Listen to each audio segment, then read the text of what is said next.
ಓಂ ಶಾಂತಿ. ಇಂದಿನ ದಿನಾಂಕ 10/7/2025. ಪ್ರಾರ್ಥ ಮುರುಳಿ ಬಾಪ್ತಾದ ಮಧುಬನ. ಮಧುರ ಮಕ್ಕಳೇ, ದೇಹಾಭಿಮಾನವನ್ನು ಬಿಟ್ಟು ದೇಹಿ ಅಭಿಮಾನಿಯಾಗಿ ದೇಹಿ ಅಭಿಮಾನಿಗಳಿಗೆ ಈಶ್ವರೀಯ ಸಂಪ್ರದಾಯದವರೆಂದು ಹೇಳಲಾಗುತ್ತದೆ. ಪ್ರಶ್ನೆ: ನೀವು ಮಕ್ಕಳು ಈಗ ಯಾವ ಸತ್ಸಂಗ ಮಾಡುತ್ತೀರೋ ಇದು ಅನ್ಯ ಸತ್ಸಂಗಗಳಿಗಿಂತ ಭಿನ್ನವಾಗಿದೆ. ಹೇಗೆ? ಉತ್ತರ: ಇದೊಂದೇ ಸತ್ಸಂಗವಾಗಿದೆ. ಎಲ್ಲಿ ನೀವು ಆತ್ಮ ಮತ್ತು ಪರಮಾತ್ಮನ ಜ್ಞಾನವನ್ನು ಕೇಳುತ್ತೀರಿ, ಇಲ್ಲಿ ವಿದ್ಯೆ ಇದೆ. ಗುರಿ ಧ್ಯೇಯವು ಸನ್ಮುಖದಲ್ಲಿದೆ. ಅನ್ಯ ಸತ್ಸಂಗಗಳಲ್ಲಿ ವಿದ್ಯೆಯು ಇರುವುದಿಲ್ಲ. ಯಾವುದೇ ಗುರಿ ಧ್ಯೇಯವೂ ಇಲ್ಲ. ಓಂ ಶಾಂತಿ.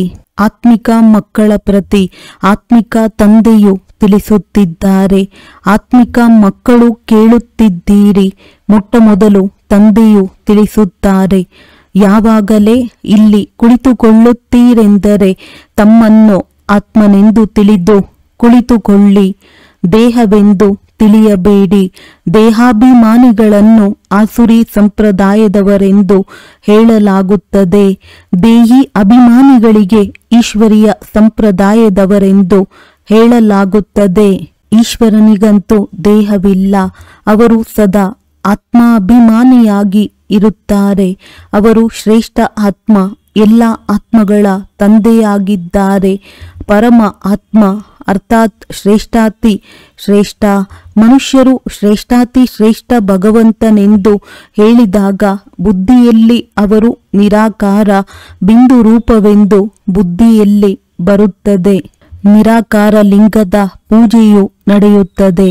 ಅವರು ಪರಮಾತ್ಮ ಅಂದರೆ ಎಲ್ಲ ಆತ್ಮಗಳಿಗಿಂತಲೂ ಶ್ರೇಷ್ಠರಾಗಿದ್ದಾರೆ. ಅವರು ಆತ್ಮನೇ ಆಗಿದ್ದಾರೆ. ಆದರೆ ಶ್ರೇಷ್ಠ ಆತ್ಮ. ಅವರು ಜನನ ಮರಣದಲ್ಲಿ ಬರುವುದಿಲ್ಲ. ಉಳಿದೆಲ್ಲರೂ ಪುನರ್ಜನ್ಮದಲ್ಲಿ ಬರುತ್ತಾರೆ ಮತ್ತು ರಚನೆಯಾಗಿದ್ದಾರೆ. ರಚಯಿತನಂತೂ ಒಬ್ಬರೇ ತಂದೆಯಾಗಿದ್ದಾರೆ. ಬ್ರಹ್ಮ ವಿಷ್ಣು ಶಂಕರನು ರಚನೆಯಾಗಿದ್ದಾರೆ. ಮನುಷ್ಯ ಸೃಷ್ಟಿಯು ರಚನೆಯಾಗಿದೆ. ರಚಯಿತನಿಗೆ ತಂದೆ ಎಂದು ಹೇಳಲಾಗುತ್ತದೆ. ಪುರುಷನಿಗೂ ರಚಯಿತನೆಂದು ಹೇಳುತ್ತಾರೆ. ಏಕೆಂದರೆ ಸ್ತ್ರೀಯನ್ನು ದತ್ತು ಮಾಡಿಕೊಂಡು ನಂತರ ಅವರಿಂದ ಮಕ್ಕಳನ್ನು ರಚಿಸುತ್ತಾರೆ, ಪಾಲನೆ ಮಾಡುತ್ತಾರೆ. ಆದರೆ ವಿನಾಶ ಮಾಡುವುದಿಲ್ಲ. ಮತ್ತು ಯಾರು ಧರ್ಮಸ್ಥಾಪಕರಿದ್ದಾರೆಯೋ ಅವರೂ ಸಹ ರಚನೆ ಮಾಡುತ್ತಾರೆ, ನಂತರ ಅವರ ಪಾಲನೆ ಮಾಡುತ್ತಾರೆ.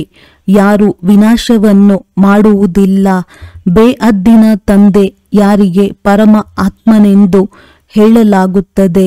ಹೇಗೆ ಆತ್ಮನ ರೂಪವು ಬಿಂದುವಾಗಿದೆಯೋ ಹಾಗೆಯೇ ಪರಮಪಿತ ಪರಮಾತ್ಮನ ರೂಪವು ಬಿಂದುವಾಗಿದೆ.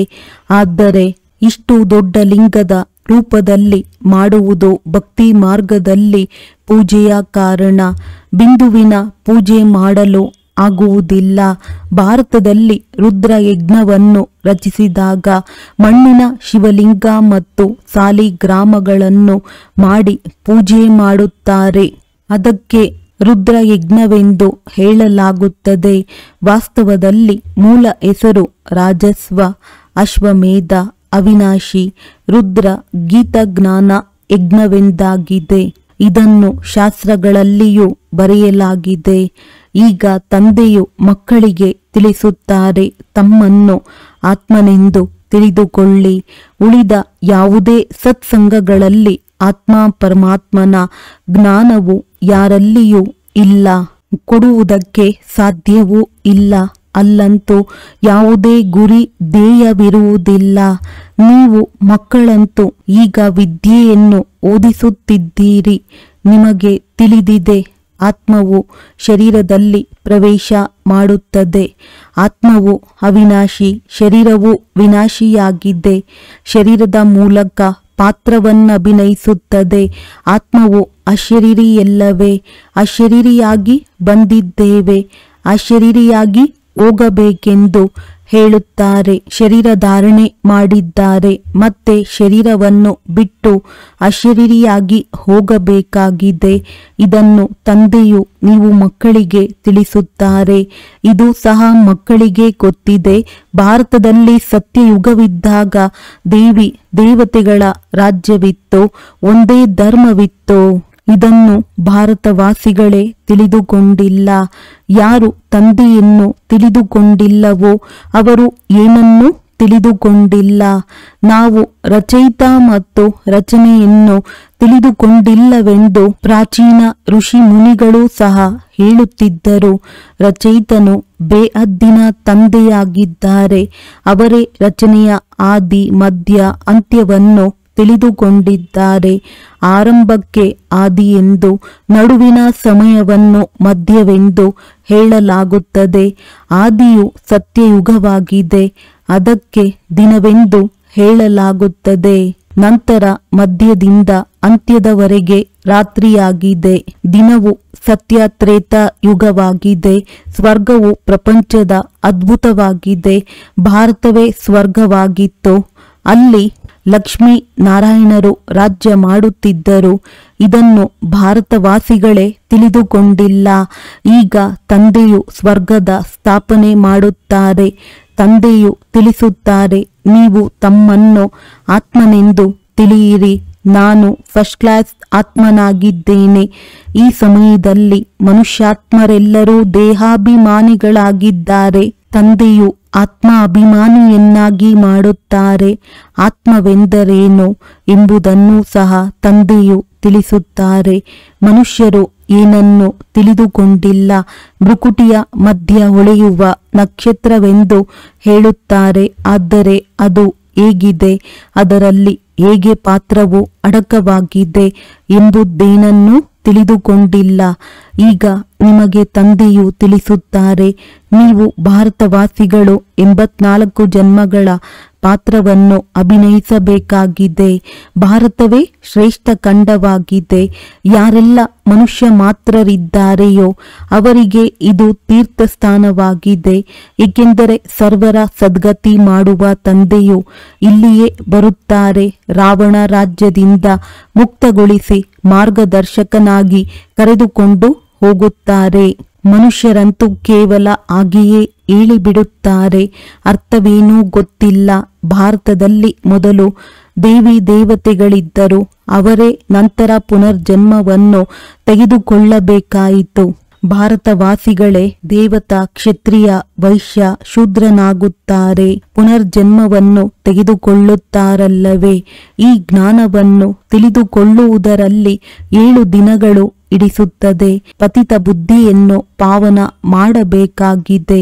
ಈ ಲಕ್ಷ್ಮೀ ನಾರಾಯಣರು ಪಾವನ ಪ್ರಪಂಚದಲ್ಲಿ ರಾಜ್ಯ ಮಾಡುತ್ತಿದ್ದರಲ್ಲವೇ? ಅವರ ರಾಜ್ಯವು ಭಾರತದಲ್ಲಿದ್ದಾಗ ಮತ್ಯಾವ ಧರ್ಮವೂ ಇರಲಿಲ್ಲ. ಒಂದೇ ರಾಜ್ಯವಿತ್ತು. ಭಾರತವು ಎಷ್ಟು ಧನವಂತನಾಗಿತ್ತು. ವಜ್ರ ರತ್ನಗಳ ಮೆಹಲುಗಳಿತ್ತು. ನಂತರ ರಾವಣ ರಾಜ್ಯದಲ್ಲಿ ಪೂಜಾರಿಗಳಾಗಿದ್ದಾರೆ. ಮತ್ತೆ ಭಕ್ತಿ ಮಾರ್ಗದಲ್ಲಿ ಈ ಮಂದಿರ ಇತ್ಯಾದಿಗಳನ್ನು ಕಟ್ಟಿಸಿದ್ದಾರೆ. ಸೋಮನಾಥನ ಮಂದಿರವಿತ್ತಲ್ಲವೇ? ಕೇವಲ ಒಂದು ಮಂದಿರವಷ್ಟೇ ಅಲ್ಲ, ಅಕ್ಕಪಕ್ಕದಲ್ಲಿ ಇನ್ನೂ ಬಹಳಷ್ಟು ಇದ್ದಿರಬಹುದು.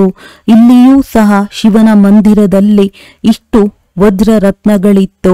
ಯಾವುದನ್ನು ಮಹಮ್ಮದ್ ಗಜ್ನಿಯು ಒಂಟೆಗಳ ಮೇಲೆ ತೆಗೆದುಕೊಂಡು ಹೋದನು. ಇಷ್ಟು ಸಂಪತ್ತಿತ್ತು. ಒಂದು ಒಂಟೆ ಏನು, ಲಕ್ಷಾಂತರ ಒಂಟೆಗಳನ್ನು ಕರೆತಂದರೂ ಸಹ ತುಂಬುವಷ್ಟಿತ್ತು. ಸತ್ಯಯುಗದಲ್ಲಿ ಅನೇಕ ವಜ್ರ ರತ್ನಗಳ ಮೆಹಲುಗಳಿದ್ದವು. ಮೊಹಮ್ಮದ್ ಗಜ್ನಿಯಾದರೂ ಈಗ ಬಂದಿದ್ದಾನೆ. ನಂತರ ಭೂಕಂಪದಲ್ಲಿ ಎಲ್ಲವೂ ಮಣ್ಣಲ್ಲಿ ಹೊರಟು ಹೋಗುತ್ತದೆ. ರಾವಣನ ಯಾವುದೇ ಚಿನ್ನದ ಲಂಕೆ ಇರುವುದಿಲ್ಲ. ರಾವಣ ರಾಜ್ಯದಲ್ಲಿಯೇ ಭಾರತದ ಸ್ಥಿತಿಯು ಈ ಮಟ್ಟಕ್ಕೆ ತಲುಪುತ್ತದೆ. 100% ಅಧರ್ಮ, ಅಸತ್ಯತೆ, ಪತಿತ, ವಿಕಾರಿ, ನಿರ್ಧನಿಕರು. ಹೊಸ ಪ್ರಪಂಚಕ್ಕೆ ನಿರ್ವಿಕಾರಿ ಎಂದು ಹೇಳಲಾಗುತ್ತದೆ. ಭಾರತವು ಶಿವಾಲಯವಾಗಿತ್ತು. ಅದಕ್ಕೆ ವಂಡರ್ ಆಫ್ ವರ್ಲ್ಡ್ ಎಂದು ಹೇಳಲಾಗುತ್ತದೆ. ಬಹಳ ಕಡಿಮೆ ಸಂಖ್ಯೆ ಇತ್ತು, ಈಗಂತೂ ಕೋಟ್ಯಾಂತರ ಮನುಷ್ಯರಿದ್ದಾರೆ. ಅಂದ ಮೇಲೆ ವಿಚಾರ ಮಾಡಬೇಕಲ್ಲವೇ? ಈಗ ನೀವು ಮಕ್ಕಳಿಗೆ ಇದು ಪುರುಷೋತ್ತಮ ಸಂಗಮ ಯುಗವಾಗಿದೆ. ಯಾವಾಗ ತಂದೆಯು ನಿಮ್ಮನ್ನು ಪುರುಷೋತ್ತಮ ಪಾರಸ ಬುದ್ಧಿಯವರನ್ನಾಗಿ ಮಾಡುತ್ತಿದ್ದಾರೆ, ತಂದೆಯು ನಿಮಗೆ ಮನುಷ್ಯರಿಂದ ದೇವತೆಗಳಾಗುವ ಶ್ರೇಷ್ಠ ಮತವನ್ನು ಕೊಡುತ್ತಾರೆ. ತಂದೆಯು ಮತಕ್ಕಾಗಿ ನಿಮ್ಮ ಗತಿಮತವು ಭಿನ್ನವೆಂದು ಗಾಯನ ಮಾಡುತ್ತಾರೆ. ಇದರ ಅರ್ಥವನ್ನು ಯಾರೂ ತಿಳಿದುಕೊಂಡಿಲ್ಲ. ತಂದೆಯು ತಿಳಿಸುತ್ತಾರೆ, ನಾನು ನಿಮಗೆ ಇಂತಹ ಶ್ರೇಷ್ಠ ಮತವನ್ನು ಕೊಡುತ್ತೇನೆ, ಅದರಿಂದ ನೀವು ದೇವತೆಗಳಾಗಿ ಬಿಡುತ್ತೀರಿ. ಈಗ ಕಲಿಯುಗದ ಮುಕ್ತಾಯವಾಗಿದೆ. ಹಳೆಯ ಪ್ರಪಂಚದ ವಿನಾಶವು ಸನ್ಮುಖದಲ್ಲಿದೆ. ಮನುಷ್ಯರಂತೂ ಘೋರ ಅಂಧಕಾರದಲ್ಲಿ ಕುಂಭಕರ್ಣನ ನಿದ್ರೆಯಲ್ಲಿ ಮಲಗಿದ್ದಾರೆ. ಏಕೆಂದರೆ ಶಾಸ್ತ್ರಗಳಲ್ಲಿ ಕಲಿಯುಗವು ಇನ್ನೂ ಮಗುವಾಗಿದೆ. 40,000 ವರ್ಷಗಳಿದೆ ಎಂದು ಬರೆದಿದ್ದಾರೆ. 84 ಲಕ್ಷ ಯೋನಿಗಳೆಂದು ತಿಳಿದುಕೊಳ್ಳುವ ಕಾರಣ ಕಲ್ಪದ ಆಯಸ್ಸನ್ನು ಬಹಳ ಉದ್ದಗಲ ಮಾಡಿಬಿಟ್ಟಿದ್ದಾರೆ. ವಾಸ್ತವದಲ್ಲಿ 5,000 ವರ್ಷಗಳಾಗಿದೆ. ತಂದೆಯು ತಿಳಿಸುತ್ತಾರೆ, ನೀವು 84 ಜನ್ಮಗಳನ್ನು ತೆಗೆದುಕೊಳ್ಳುತ್ತೀರೇ ಹೊರತು 84 ಲಕ್ಷ ಜನ್ಮಗಳಲ್ಲ. ಬೇಅದ್ದಿನ ತಂದೆಯಂತೂ ಇವೆಲ್ಲ ಶಾಸ್ತ್ರ ಇತ್ಯಾದಿಗಳನ್ನು ತಿಳಿದುಕೊಂಡಿದ್ದಾರೆ. ಆದ್ದರಿಂದಲೇ ಇದೆಲ್ಲವೂ ಭಕ್ತಿ ಮಾರ್ಗದೆಂದು ಹೇಳುತ್ತಾರೆ. ಇದು ಅರ್ಧಕಲ್ಪ ನಡೆಯುತ್ತದೆ. ಇದರಿಂದ ಯಾರೂ ನನ್ನನ್ನು ಮಿಲನ ಮಾಡುವುದಿಲ್ಲ. ಇದು ಸಹ ವಿಚಾರ ಮಾಡುವ ಮಾತಾಗಿದೆ. ಒಂದು ವೇಳೆ ಕಲ್ಪದ ಆಯಸ್ಸು ಲಕ್ಷಾಂತರ ವರ್ಷಗಳೆಂದು ಹೇಳುವುದಾದರೆ ಎಷ್ಟೊಂದು ಸಂಖ್ಯೆಯಾಗಿ ಬಿಡುವುದು. ಕ್ರಿಶ್ಚಿಯನ್ನರ ಸಂಖ್ಯೆಯೇ 2,000 ವರ್ಷಗಳಲ್ಲಿಯೇ ಇಷ್ಟೊಂದು ವೃದ್ಧಿಯಾಗಿ ಬಿಟ್ಟಿದೆ. ಆದರೆ ಭಾರತ ಮೂಲ ಧರ್ಮವೇ ದೇವಿ ದೇವತಾ ಧರ್ಮವಾಗಿದೆ. ಅದೇ ನಡೆದು ಬರಬೇಕು. ಆದರೆ ಆದಿ ಸನಾತನ ದೇವಿ ದೇವತಾ ಧರ್ಮವಿದ್ದಾಗ ವಿಷ್ಣು ಪುರಿಯಾಗಿತ್ತು, ಈಗ ರಾವಣನ ಪುರಿಯಾಗಿದೆ. ಅದೇ ದೇವಿ ದೇವತೆಗಳು 84 ಜನ್ಮಗಳ ನಂತರ ಏನಾಗಿ ಬಿಟ್ಟಿದ್ದಾರೆ? ದೇವತೆಗಳನ್ನು ನಿರ್ವಿಕಾರಿಗಳೆಂದು ತಿಳಿದು ತಮ್ಮನ್ನು ವಿಕಾರಿಗಳೆಂದು ಹೇಳಿ ಅವರ ಪೂಜೆ ಮಾಡುತ್ತಾರೆ. ಸತ್ಯಯುಗದಲ್ಲಿ ಭಾರತವು ನಿರ್ವಿಕಾರಿಯಾಗಿತ್ತು. ಅದು ಹೊಸ ಪ್ರಪಂಚವಾಗಿತ್ತು. ಅದಕ್ಕೆ ನವಭಾರತವೆಂದು ಹೇಳಲಾಗುತ್ತದೆ. ಇದು ಹಳೆಯ ಭಾರತವಾಗಿದೆ. ಹೊಸ ಭಾರತವು ಹೇಗಿತ್ತು? ಹಳೆಯ ಭಾರತವು ಏನಾಗಿದೆ?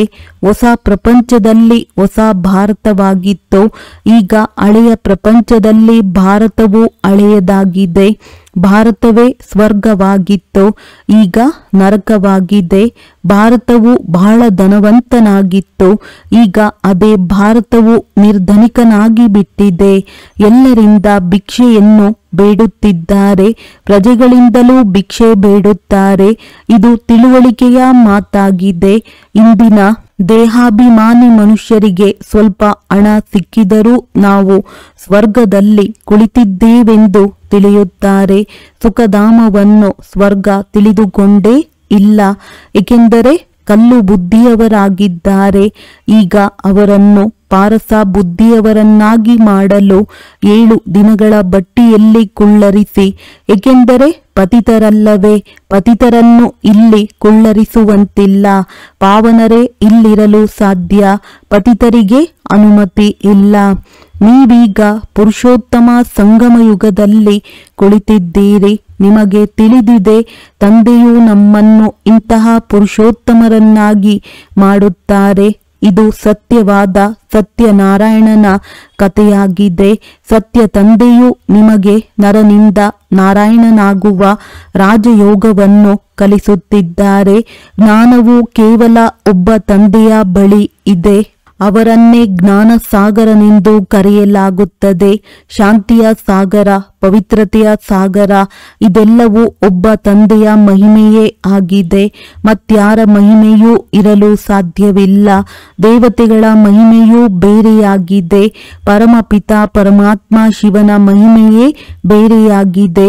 ಅವರು ತಂದೆಯಾಗಿದ್ದಾರೆ. ಕೃಷ್ಣನಿಗೆ ತಂದೆ ಎಂದು ಹೇಳುವುದಿಲ್ಲ. ಈಗ ಭಗವಂತನು ಯಾರಾದರೂ ಈಗಲೂ ಸಹ ಭಾರತವಾಸಿ ಮನುಷ್ಯರಿಗೆ ಗೊತ್ತಿಲ್ಲ. ಕೃಷ್ಣ ಭಗವಾನು ವಾಚವೆಂದು ಹೇಳುತ್ತಾರೆ.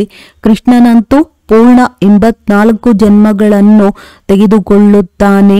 ಸೂರ್ಯವಂಶಿ, ನಂತರ ಚಂದ್ರವಂಶಿ, ಅದರ ನಂತರ ವೈಶ್ಯವಂಶಿ ಮನುಷ್ಯರು ಸೋ ಅನ್ನ ಅರ್ಥವನ್ನು ತಿಳಿದುಕೊಂಡಿಲ್ಲ. ನಾನಾತ್ಮನೇ ಪರಮಾತ್ಮನೆಂದು ಹೇಳಿಬಿಡುತ್ತಾರೆ. ಎಷ್ಟು ತಪ್ಪಾಗಿದೆ. ನೀವು ತಿಳಿಸುತ್ತೀರಿ ಭಾರತವು ಹೇಗೆ ಏರುವ ಕಲೆ ಮತ್ತು ಇಳಿಯುವ ಕಲೆಯಲ್ಲಿ ಬರುತ್ತದೆ ಎಂದು. ಇದು ಜ್ಞಾನ, ಅದೆಲ್ಲವೂ ಭಕ್ತಿಯಾಗಿದೆ. ಸತ್ಯಯುಗದಲ್ಲಿ ಎಲ್ಲರೂ ಪಾವನರೇ ಇರುತ್ತಾರೆ. ರಾಜ ರಾಣಿಯರ ರಾಜ್ಯವು ನಡೆಯುತ್ತಿತ್ತು. ಅಲ್ಲಿ ಮಂತ್ರಿಗಳು ಸಹ ಇರುವುದಿಲ್ಲ, ಏಕೆಂದರೆ ರಾಜ ರಾಣಿಯೇ ಸ್ವಯಂ ಮಾಲೀಕನಾಗಿದ್ದಾರೆ. ತಂದೆಯಿಂದ ಆಸ್ತಿಯನ್ನು ತೆಗೆದುಕೊಂಡಿರುತ್ತಾರೆ. ಅವರಲ್ಲಿಯೇ ಸೂಕ್ಷ್ಮ ಬುದ್ಧಿ ಇರುತ್ತದೆ. ಲಕ್ಷ್ಮೀನಾರಾಯಣರಿಗೆ ಯಾರಿಂದಲೂ ಸಲಹೆಯನ್ನು ತೆಗೆದುಕೊಳ್ಳುವ ಅವಶ್ಯಕತೆ ಇಲ್ಲ. ಅಲ್ಲಿ ಮಂತ್ರಿಗಳೇ ಇರುವುದಿಲ್ಲ. ಭಾರತದಂತಹ ಪವಿತ್ರ ದೇಶವು ಮತ್ಯಾವುದೂ ಇರಲಿಲ್ಲ. ಮಹಾನ್ ಪವಿತ್ರ ದೇಶವಾಗಿತ್ತು. ಹೆಸರೇ ಸ್ವರ್ಗವಾಗಿತ್ತು. ಈಗ ನರಕವಾಗಿದೆ. ನರಕದಿಂದ ಸ್ವರ್ಗವನ್ನಾಗಿ ತಂದೆಯೇ ಮಾಡುವರು. ಒಳ್ಳೆಯದು. ಮಧುರಾತಿ ಮಧುರ ಅಗಲಿ ಮರಳಿ ಸಿಕ್ಕಿರುವ ಮಕ್ಕಳ ಪ್ರತಿ ಮಾತ್ಪಿತಾ ಬಾಪ್ ದಾದಾರವರ ನೆನಪು, ಪ್ರೀತಿ ಹಾಗೂ ಸುಪ್ರಭಾತ. ಆತ್ಮೀಯ ಮಕ್ಕಳಿಗೆ ಆತ್ಮೀಯ ತಂದೆಯ ನಮಸ್ತೆ. ಧಾರಣೆಗಾಗಿ ಮುಖ್ಯ ಸಾರ: ಒಬ್ಬ ತಂದೆಯ ಶ್ರೇಷ್ಠ ಮತದಂತೆ ನಡೆದು ಮನುಷ್ಯರಿಂದ ದೇವತೆಗಳಾಗಬೇಕಾಗಿದೆ. ಈ ಸೌಭಾಗ್ಯದ ಸಂಗಮ ಯುಗದಲ್ಲಿ ಸ್ವಯಂವನ್ನು ಪುರುಷೋತ್ತಮ ಪಾರಸ ಬುದ್ಧಿಯನ್ನಾಗಿ ಮಾಡಿಕೊಳ್ಳಬೇಕಾಗಿದೆ. 7 ದಿನಗಳ ಬಟ್ಟಿಯಲ್ಲಿ ಕುಳಿತು ಪತಿತ ಬುದ್ಧಿಯನ್ನು ಪಾವನ ಬುದ್ಧಿಯನ್ನಾಗಿ ಮಾಡಿಕೊಳ್ಳಬೇಕಾಗಿದೆ. ಸತ್ಯ ತಂದೆಯಿಂದ ಸತ್ಯನಾರಾಯಣನ ಸತ್ಯ ಕಥೆಯನ್ನು ಕೇಳಿ ನರನಿಂದ ನಾರಾಯಣರಾಗಬೇಕಾಗಿದೆ. ವರದಾನ: ಪ್ರತಿ ಖಜಾನೆಯನ್ನು ತಂದೆಯ ಸೂಚನೆಯ ಅನುಸಾರ ಕಾರ್ಯದಲ್ಲಿ ತೊಡಗಿಸುವಂತಹ ಪ್ರಾಮಾಣಿಕರು ಹಾಗೂ ನಂಬಿಕಸ್ಥ ಭವ. ಪ್ರಾಮಾಣಿಕರು ಅರ್ಥಾತ್ ನಂಬಿಕಸ್ಥರು ಎಂದು ಅವರಿಗೆ ಹೇಳಲಾಗುವುದು. ಯಾರು ತಂದೆಯಿಂದ ಪ್ರಾಪ್ತಿಯಾಗಿರುವ ಖಜಾನೆಗಳನ್ನು ತಂದೆಯ ಸೂಚನೆ ಇಲ್ಲದೆ ಯಾವುದೇ ಕಾರ್ಯದಲ್ಲಿ ತೊಡಗಿಸುವುದಿಲ್ಲ. ಒಂದು ವೇಳೆ ಸಮಯ, ವಾಣಿ, ಕರ್ಮ, ಶ್ವಾಸ ಹಾಗೂ ಸಂಕಲ್ಪ ಪರಮತ ಅಥವಾ ಸಂಘದೋಷದಲ್ಲಿ ವ್ಯರ್ಥದ ಕಡೆ ಕಳೆಯುವಿರಿ. ಸ್ವಚಿಂತನೆಯ ಬದಲು ಪರಚಿಂತನೆ ಮಾಡುವಿರಿ. ಸ್ವಮಾನದ ಬದಲು ಯಾವುದೇ ಪ್ರಕಾರದ ಅಭಿಮಾನದಲ್ಲಿ ಬರುವಿರಿ. ಶ್ರೀಮತದ ಬದಲು ಮನ್ಮತದ ಆಧಾರದ ಮೇಲೆ ನಡೆಯುವಿರಿ ಎಂದಾಗ ಪ್ರಾಮಾಣಿಕರು ಎಂದು ಹೇಳಲಾಗುವುದಿಲ್ಲ. ಈ ಎಲ್ಲ ಖಜಾನೆ ವಿಶ್ವ ಕಲ್ಯಾಣಕ್ಕಾಗಿ ಸಿಕ್ಕಿರುವುದು. ಆದ್ದರಿಂದ ಅದರಲ್ಲಿಯೇ ತೊಡಗಿಸಬೇಕು. ಇದೇ ಪ್ರಾಮಾಣಿಕರಾಗುವುದು. ಸ್ಲೋಗನ್: ಅಪೋಸಿಷನ್ ಮಾಯೆಯ ಜೊತೆ ಮಾಡಿ ಹೊರತು ದೈವಿ ಪರಿವಾರದೊಂದಿಗೆ ಅಲ್ಲ. ಅವ್ಯಕ್ತ ಸೂಚನೆ: ಸಂಕಲ್ಪ ಶಕ್ತಿಯನ್ನು ಜಮಾ ಮಾಡಿ ಶ್ರೇಷ್ಠ ಸೇವೆಗೆ ನಿಮಿತ್ತರಾಗಿ. ಎಲ್ಲ ಆತ್ಮಗಳು ಒಂದೇ ಬೇಅದ್ದಿನ ಪರಿವಾರದವರಾಗಿದ್ದಾರೆ. ನಮ್ಮ ಪರಿವಾರದ ಯಾವುದೇ ಆತ್ಮ ವರದಾನಗಳಿಂದ ವಂಚಿತರಾಗಬಾರದು. ಇಂತಹ ಉಮಂಗ ಉತ್ಸಾಹದ ಶ್ರೇಷ್ಠ ಸಂಕಲ್ಪ ಹೃದಯದಲ್ಲಿ ಸದಾ ಇರಲಿ. ತಮ್ಮ ಪ್ರವೃತ್ತಿಯಲ್ಲಿ ಬ್ಯುಸಿ ಇರಬೇಡಿ. ಬೇಅದ್ದಿನ ಸ್ಟೇಜಿನ ಮೇಲೆ ಸ್ಥಿತವಾಗಿ ಬೇಅದ್ದಿನ ಆತ್ಮಗಳ ಸೇವೆಯ ಶ್ರೇಷ್ಠ ಸಂಕಲ್ಪ ಮಾಡಿ. ಇದೇ ಸಫಲತೆಯ ಸಹಜ ಸಾಧನವಾಗಿದೆ. ಒಳ್ಳೆಯದು. ಓಂ ಶಾಂತಿ.